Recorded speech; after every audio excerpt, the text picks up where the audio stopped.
C'est un enfant naturel qu'on a caché quand j'étais peu bébé. Et les enfants perçoivent tout ça, les nourrissons. Hein. Alors, il fallait quelque chose en moi qui dise « Aimez-moi, j'existe ». Et alors le jeu. Le jeu, cette merveilleuse chose de l'enfance.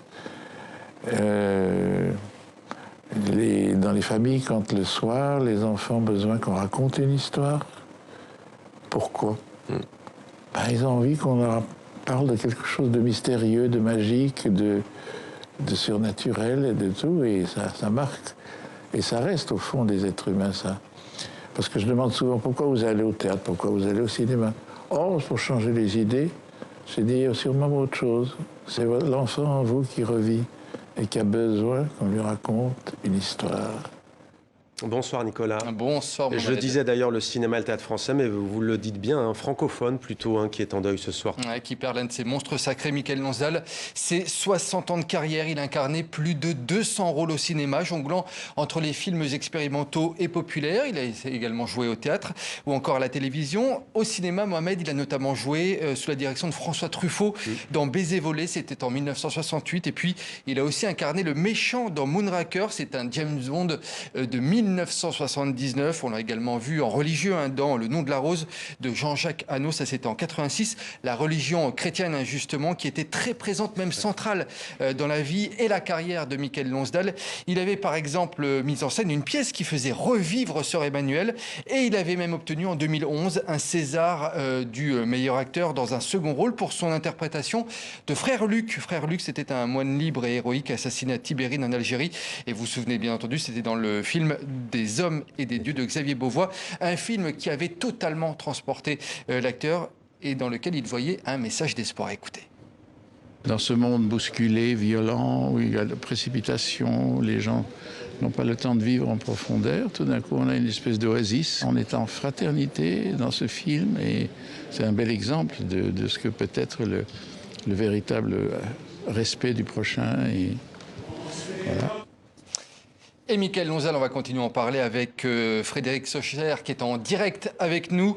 Vous êtes réalisateur et vous êtes beaucoup intéressé aux travaux de Michael Lonsdal durant toute votre carrière. Frédéric Socher, Michael Lonsdal, c'était donc à la fois un acteur exigeant et populaire, on peut le dire, il savait tout jouer. C'était quelqu'un d'extraordinaire, c'était un homme extraordinaire. Vous disiez tout à l'heure qu'il était très imprégné par Dieu, par sa foi catholique, par une forme de mystique.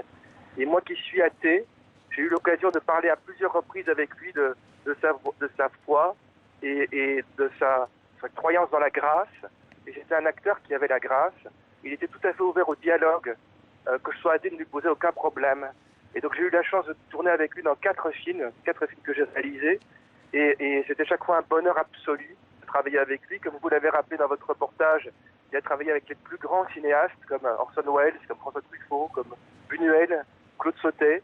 Et puis aussi avec des cinéastes expérimentaux, ou avec des expérimentations, les premiers films de Marguerite Duras, par exemple.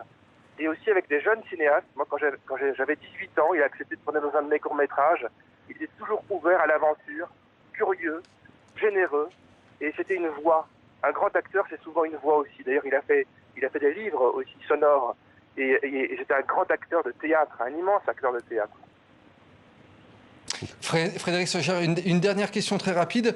L'aspérité, la foi chrétienne, vous l'avez dit, ont vraiment marqué sa carrière et ses choix. Oui, mais c'était à la fois cela et en même temps, c'était autre chose que cela. Quand on voit un film par exemple, d'Eustache, qui s'appelle Une sale histoire, où il joue le rôle d'un pornographe, ou dans les films de Buñuel, où il reçoit une fessée. Donc c'était quelqu'un qui, aussi bien dans la foi chrétienne, est ouvert à des aventures transgressives dans le cinéma. Il n'était pas du tout fermé. Il était ouvert au dialogue, et il faut respecter sa foi, son charisme, mais en même temps se rappeler de son ouverture, et de son ouverture à tous les cinémas les plus commerciaux et les cinémas d'auteur les plus exigeants. Et c'est ça qui est formidable, d'avoir réuni en un seul homme une telle ouverture d'esprit et un tellement grand talent. Merci beaucoup en tout cas Frédéric Sauger pour cette réaction suite à la mort de Michael Lonsdal, donc que l'on a appris aujourd'hui. C'était l'un des plus grands. C'était l'un des plus grands. Pour moi. Voilà. Eh ben, c'est ce que l'on retiendra. Merci beaucoup en tout cas d'être venu en direct sur TV5 Monde. Bel hommage de Frédéric Sauger, Nicolas. Donc c'était l'un des plus grands, Michael Lonsdal. On y reviendra bien évidemment sur TV5 Monde.